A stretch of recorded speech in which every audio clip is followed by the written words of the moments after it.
Di dalam bisnis multi level marketing, judul ini kita bisa ganti, kita bisa tukar dengan dua kata saja. Ya, dua kata saja. Jadi judul ini kita bisa ganti dengan dua kata saja dalam bisnis multi level marketing, atau dalam bahasa Inggrisnya adalah no retreat. Retreat itu artinya no, itu ya no. No itu artinya jangan, ya, jangan mundur. Kalau Anda sudah maju, kalau Anda sudah melangkah, jangan pernah Anda mundur kembali. Ya, jangan pernah Anda mundur kembali. Jadi judul di bawahnya adalah selesaikan, ya. Selesaikan apa yang sudah Anda mulai. Selesaikan apa yang sudah Anda mulai. Jadi no retreat dalam bisnis multi level marketing ini sangat familiar sekali, yang artinya jangan mundur. Dan kalau kita terjemahkan adalah pada saat kita sudah memulai sesuatu, maka kita harus menyelesaikan apa yang sudah kita mulai. Biasanya sebelum orang memulai sesuatu, mereka melakukan satu tindakan yang disebut dengan perencanaan. Ya, perencanaan. Perencanaan ini memuat segala mimpi, segala tujuan, segala target yang ingin Anda capai. Yang kedua, rencanakan apa yang Anda akan lakukan untuk bisa meraih apa yang Anda mimpikan. Jadi yang disebut dengan no retreat, jangan pernah mundur dari apa yang sudah Anda mulai. Karena start pertama, tindakan pertama yang Anda lakukan di dalam bisnis debt adalah Anda membuat sebuah perencanaan. Anda membuat sebuah perencanaan. Dalam perencanaan ini Anda memuat segala mimpi, segala target, segala tujuan yang ingin Anda capai di dalam bisnis debt. Ya, di dalam bisnis debt. Ingat sekali lagi, apa yang Anda rencanakan adalah apa yang Anda ingin capai di dalam bisnis debt. Karena ini penting sekali. Jadi pada saat Anda mulai gelisah, pada saat Anda mulai kendur, pada saat Anda sudah kehilangan semangat, pada saat Anda mencapai satu tingkat lelah, jenuh, dan sebagainya, ingat kembali, apakah mimpi itu sudah Anda capai atau belum? Jangan sampai Anda menjadi retreat, Anda mundur. Ya, Anda mundur. Nah, supaya Anda bisa mencapai segala macam mimpi yang Anda ingin dapatkan, Anda ingin wujudkan di dalam bisnis debt, maka Anda harus membuat perencanaan tindakan atau action plan.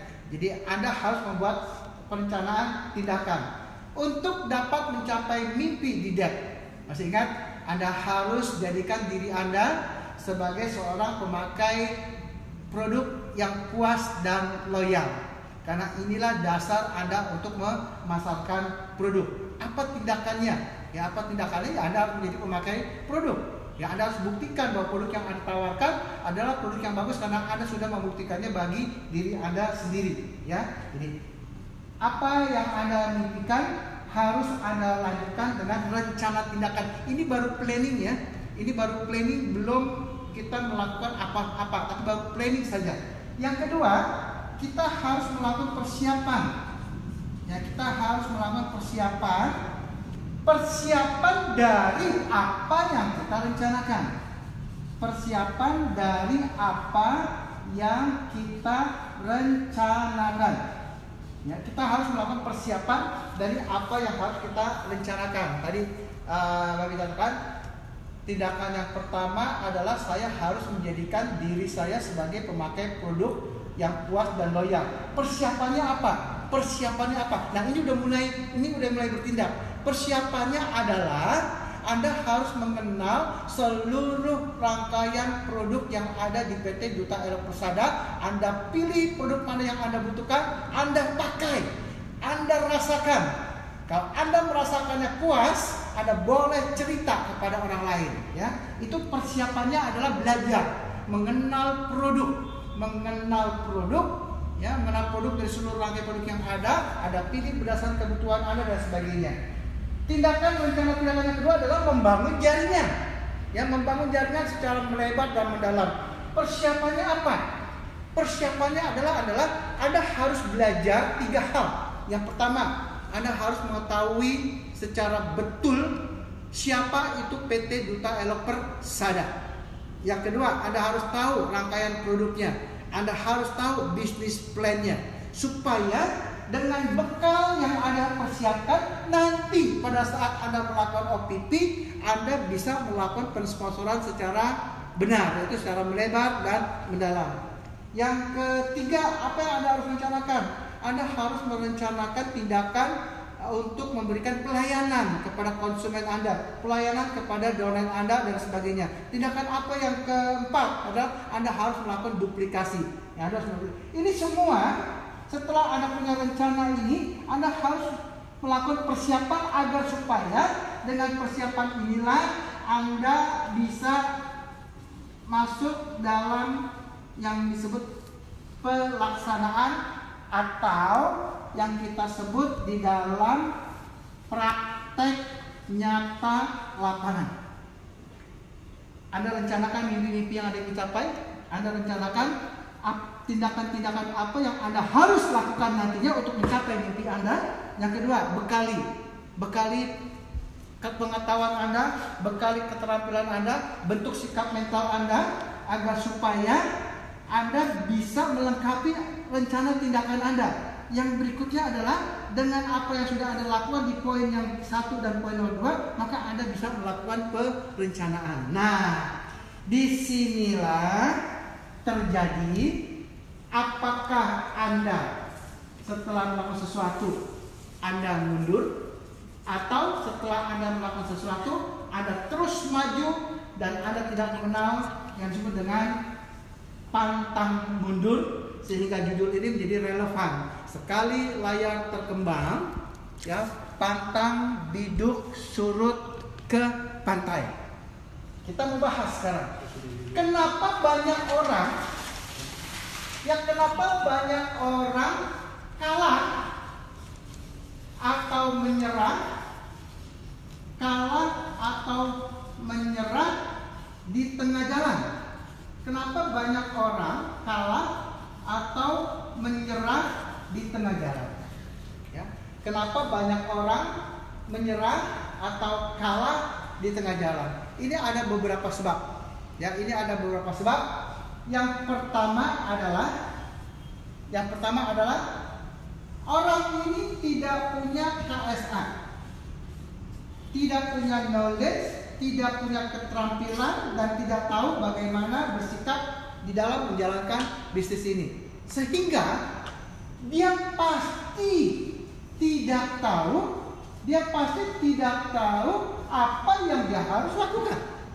Ya, yang pertama, kenapa orang kalah atau menyerah di tengah jalan? Yang pertama adalah karena dia tidak punya KSA, tidak punya knowledge, pengetahuan, tidak punya keterampilan, tidak tahu bagaimana harus bersikap di dalam menjalankan bisnis ini. Karena ketidaktahuan mereka di dalam 3 poin ini, maka dia tidak akan tahu apa yang harus dia lakukan. Apa yang dia harus lakukan? Kenapa ini terjadi? Ya, kenapa ini terjadi? Biasanya ini terjadi dikarenakan kita melakukan kesalahan. Satu, di dalam memilih prospek. Kita melakukan kesalahan di dalam memilih prospek. Anda selalu berpikir nggak penting yang namanya KSA. Yang penting adalah semangat. Betul, Babe setuju. Semangat akan memegang peranan 85% di dalam kesuksesan Anda. Tapi tolong jangan melupakan 15%-nya.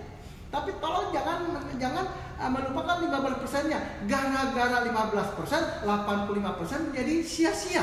Tetapi kalau 85% semangat didukung dengan 15% KSA, Anda pasti sukses di dalam menjalankan bisnis dia. Jadi kenapa orang awam atau menjalani tengah jalan, karena satu tidak memiliki KSA, jadi dia tidak tahu apa yang dia harus lakukan. Kenapa hal ini terjadi? Karena salah. Kita salah memilih prospek dijadikan sebagai konsumen kita karena asal-asalan, atau mungkin kita sendiri, kita join di debt, tapi kita nggak punya mimpi, kita nggak tahu apa yang saya bisa dapatkan melalui bisnis debt ini.